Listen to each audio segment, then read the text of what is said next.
உங்கள் favourite TV ஷோக்களை இனி miss பண்ண தேவையில்லை. ZEE5 இல் முற்றிலும் இலவசமாக காணுங்கள். இங்கேயும் எப்பொழுதும். இந்த நேரத்துல உனக்கு நான் என்ன ஆறுதல் சொன்னாலும் உன் மனசு சாந்தப்படாது. ஏன்னா உனக்கு நடந்திருக்கிறது ஈடே செய்ய முடியாத இழப்பு. ஆனா நடந்ததே நினைச்சு இப்படி அழுதுகிட்டே இருந்தேன்னா உனக்கு ஏதாவது ஆயிடுமோன்னு எனக்கு பயமா இருக்கு. நேத்துல இருந்து இது வரைக்கும் நீ தண்ணி கூட குடிக்காம அழுதுகிட்டே இருக்க. ப்ளீஸ் அன்பரசி, இந்த துக்கத்துல இருந்து வெளியே வர கொஞ்சம் முயற்சி பண்ணு. சார், எப்படி சார் எப்படி சார் என்னால முடியும்? எனக்கு விவரம் தெரிஞ்ச நாள்ல இருந்து எங்க அம்மா தான் சார் எனக்கு எல்லாமே. நான் காலேஜுக்கு போற வரைக்கும் தனி மனுஷியா நின்னு போராடி என்ன இந்த நிலைமைக்கு கொண்டு வந்திருக்கு. அதுக்கு பயமே என்ன பத்தி தான் சார். சதா சர்வ நேரமும் என்ன பத்தியே நினைச்சிட்டு இருக்கோம்.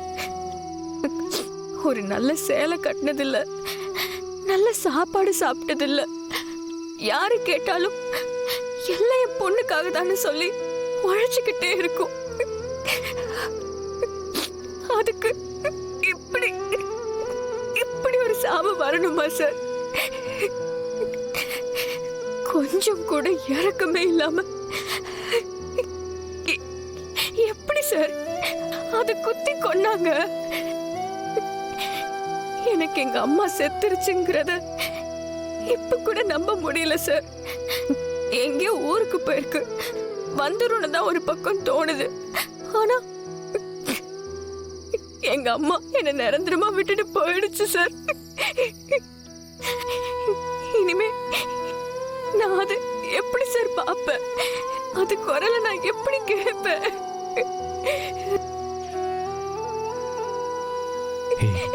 அன்பரசி, அழாத அன்பரசி, அழாத.